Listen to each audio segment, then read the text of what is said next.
magandang araw po sa ating lahat. Narito po kami upang ipaliwanag kung ano nga ba ang natutulong ng multimedia ICT sa mga estudyante na tulad namin. Nakatulong ito sa mga estudyante at napapadali ang kanilang gawain sa pagkuha ng information sa Google. Oops! Panandaling oras lang po tayo.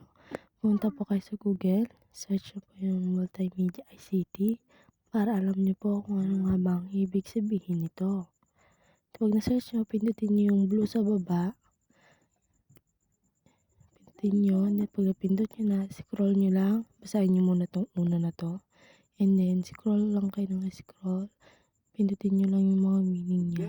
And then, maintindihan nyo na. Yun lamang. Basta mag-scroll lang kayo na mag-scroll. Yan. Scroll lang scroll.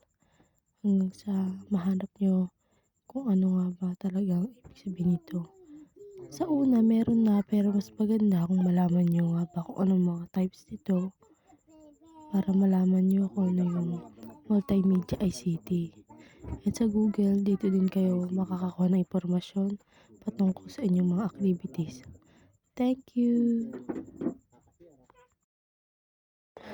Ang multimedia ICT ay ginagamit sa computer para magpresenta at mag-combine ng text, graphics, audio at mayroon ding link and tools that user navigate, pakikipag-interaksyon sa mga tao at pakikipag-komunikasyon.